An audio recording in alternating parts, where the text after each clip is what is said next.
आज लॉकडाउन की वजह से परेशानियों से सभी विद्यार्थी जूझ रहे हैं। इसी वजह से हमने आप लोगों के लिए ये ऑनलाइन क्लासेस का जो कार्यक्रम है ये प्रारंभ किया है।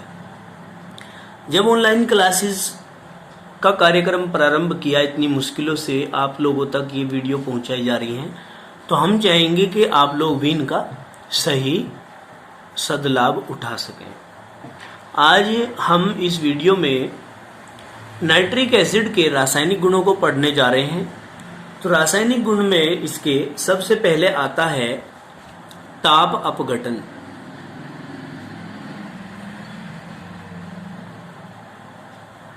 क्या आता है? ताप अपघटन आता है। अब ताप अपघटन में आप लोग क्या पढ़ेंगे, मैं जरा इसे कैमरे को पहले सेट कर देता हूं आप लोगों के लिए। अब ताप अपघटन में आप क्या पढ़ेंगे उस चीज को ध्यान देखना है। नाइट्रिक अम्ल साधारण ताप पर धीरे धीरे अपघटित होगा। धीरे धीरे जब यह अपघटित होगा तो धुआं बनाएगा। क्या? धुआं। कैसे? देखिए, ये है आपका 2HNO3 इज इक्वल टू, जब आप इसे हीट करेंगे, ताप देंगे, तो यहां से आप वाटर का मोलिक्यूल अगर इसमें से निकाल देते हैं, H2O, हाइड्रोजन के 2 थे, 2 निकल गए, ऑक्सीजन के 3 दूनी 6, 1 चला गया, बचा हमारा नाइट्रोजन के 2 एकम 2 यानी कि N2O5। ये आपको प्राप्त हो जाता है। इसी के नाइट्रोजन पेंटाऑक्साइड के यहाँ पर क्या बनते हैं? धुआं बनता है। अब हम कहेंगे प्रकाश का प्रभाव। अब प्रकाश की उपस्थिति में भी क्या होगा? अपघटन ही होगा एक तरीके का, ठीक है ना। अब आता है प्रकाश का प्रभाव।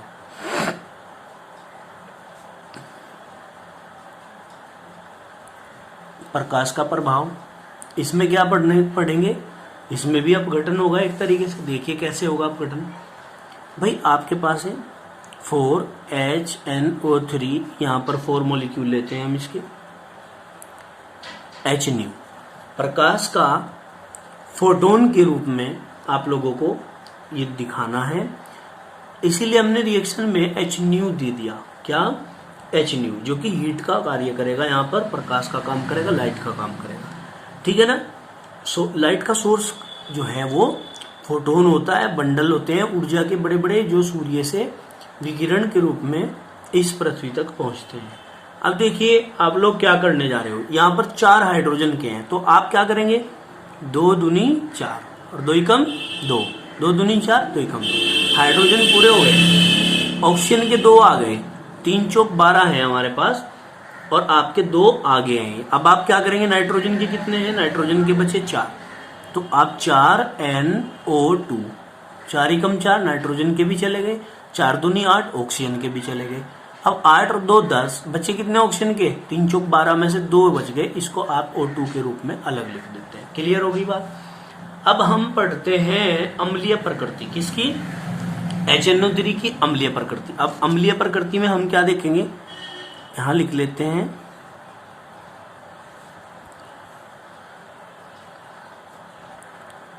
अम्लीय प्रकृति। अम्लीय प्रकृति में देखिए 2HNO3 प्लस Na2CO3 के साथ क्रिया करा देते हैं अम्लीय प्रकृति इसकी चेक करने के लिए। तो हम क्या कहेंगे? Na के 2 हैं, NO3 के भी 2 ही हैं, तो हम 2 कॉमन ले लेंगे, 2NaNO3। क्लियर। हाइड्रोजन के 2, ऑक्सीजन का 1, H2O प्लस यहाँ पर क्या बच गया? CO2। क्लियर। तो इस तरीके से आप लोग इस रिएक्शन को समझ सकते हैं, ठीक है भाई। इसी प्रकार से आप क्या कर सकते हैं? HNO3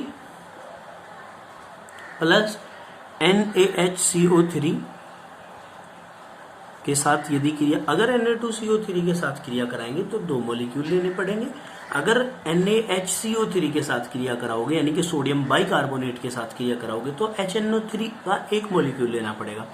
अब देखिए एक हाइड्रोजन ये हो गया, एक हाइड्रोजन ये हो गया, तो हमारा क्या होगा H2 ऑक्सीजन का एक यहां से दे दीजिए O प्लस, यहां बच गया CO2, ठीक है। NaNO3 हमारा ये रह गया NaNO3। क्लियर हो गई रिएक्शन। तो ये अम्लीय गुण भी आप इस प्रकार से इसके पढ़ लेते हैं, कंप्लीट कर लेते हैं। फिर हमने कहा आक्सीकारक गुण। अब आते हैं आक्सीकारक गुण में, जो कि मोस्ट इंपोर्टेंट है।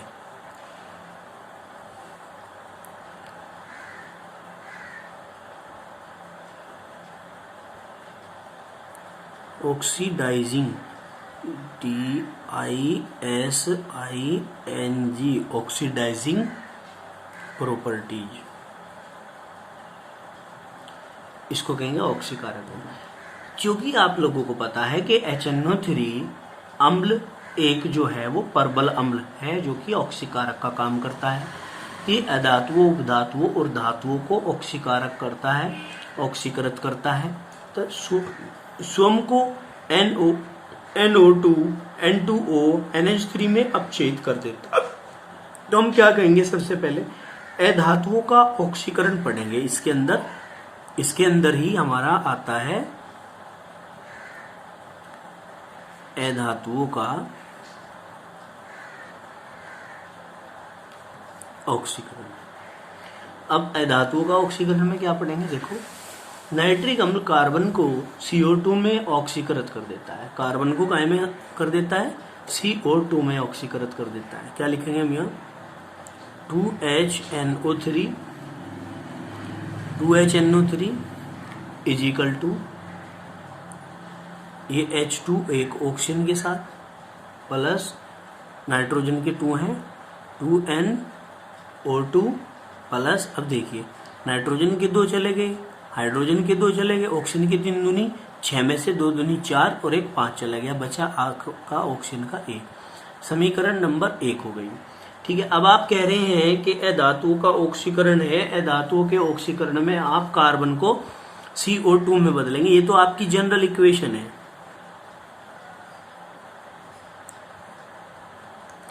इक्वेशन है, सब में यही रहेगी सेम। ठीक है। अब आप कह रहे हैं कि कार्बन को CO2 में बदल देती है, तो carbon plus O2 is equal to CO2। ठीक है कि नहीं, कार्बन प्लस O2। अब ध्यान रखना, इन ऑक्सीकारक गुणों में हम इसको O2 ना लेकर के, यहाँ पर O2 ना लेकर के 2 और नवजात ऑक्सीजन के रूप में लेंगे, क्योंकि यहाँ पर भी नवजात ऑक्सीजन थे समीकरण 1 में। तो हम करेंगे इसको समीकरण नंबर 2। अब यहाँ 2 ऑक्सीजन है, यहाँ पर ऑक्सीजन 1 है, तो हम क्या करेंगे, समीकरण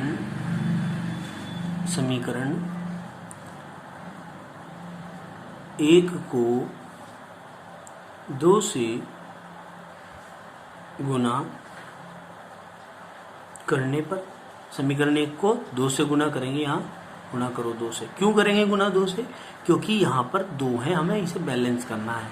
तो 2 दूनी 4HNO3 equal to 2H2O plus 2 दूनी 4NO2 प्लस 2 एकम 2 नवजात ऑक्सीजन। समीकरण नंबर आपकी 3 हो गई।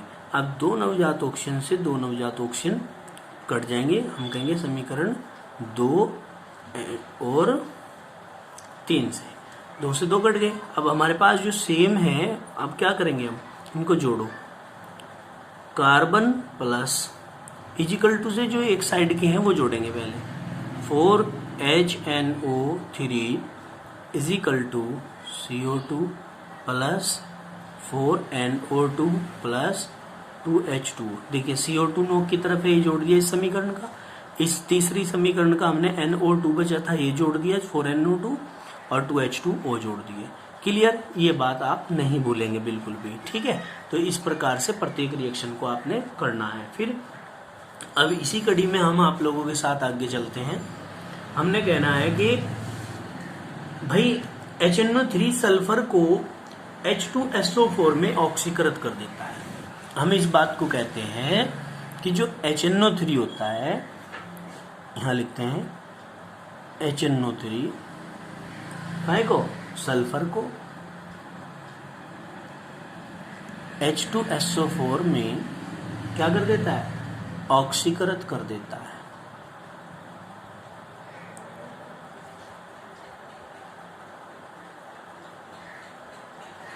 ऑक्सीकृत कर देता है। क्या करना पड़ेगा हमें? देखो भाई, पहली रिएक्शन तो हमारी सेम रहेगी, वही जो हमने पहले पढ़ी थी। क्या? कि 2HNO3 is equal to H2O plus 2NO2 plus एक नवजात ऑक्सीजन, समीकरण 1। अब इसने कहा कि सल्फर को H2SO4 में, अब यहां सल्फर और equal to H2SO4 equal to sulphur में क्या क्या जोड़ेंगे हम इस साइड में कि H2SO4 हो जाए। अब एक तो H2 आ रहा है तो H2O जोड़ेंगे, तो अब हम H2O जोड़ दिया तो इधर की साइड तो H2SO4 है, इधर की साइड क्या क्या हो गया? H2SO हो गए। अगर कमी कितने की है? कमी इस साइड में, बाकी तो सब पूरे हो गए हैं 3 ऑक्सीजन के, क्योंकि इधर 4 ऑक्सीजन है, इधर 1 ऑक्सीजन है, तो हम में 3 ऑक्सीजन नवजात के रूप में पूरे करेंगे। इसको बनाएंगे समीकरण नंबर 2। अब क्या कहेंगे? समीकरण 2 को नहीं, 1 को 3 है ना, यहां बैलेंसिंग करने के लिए 1 को 3 से गुना करने पर, करिए गुना 3 से, इसको 1 को 3 से गुना करेंगे, 3 दूनी 6 HNO3 is equal to 3H2O, 3 दूनी 6 NO2 प्लस और 3 नवजात ऑक्सीजन। ये समीकरण नंबर 2 हो गई। क्या हो गई? समीकरण नंबर 2 हो गई आपकी। क्लियर हुई बात? अब क्या करना है इसको समझिए, आगे चलते हैं। इनमें थोड़ा सा समय लगता है, ध्यान से देखने की चीजें है। ये समीकरण नंबर 3 हो गया आपकी। अब देखिए, इधर भी 3 ऑक्सीजन, इधर भी 3 ऑक्सीजन, 3 ऑक्सीजन से 3 ऑक्सीजन कट हो गए। H2O इधर इस रिएक्शन में तीर के निशान के नोक की तरफ है, और इसमें फर्स्ट रिएक्शन जो इससे पहले वाली रिएक्शन है सेकंड, इसमें तीर के निशान के पूंछ की तरफ है। तो एक H2O से एक H2O यहाँ कट गया। अब हमारे पास क्या क्या बचता है वो देखते हैं। ये लिखते हैं 6HNO3 plus sulphur is equal to, कुछ नहीं बचा, तीर के निशान के पूंछ की साइड कुछ नहीं बचा। अब यहाँ पर क्या लिखेंगे? H2SO4 प्लस यहाँ क्या करेंगे?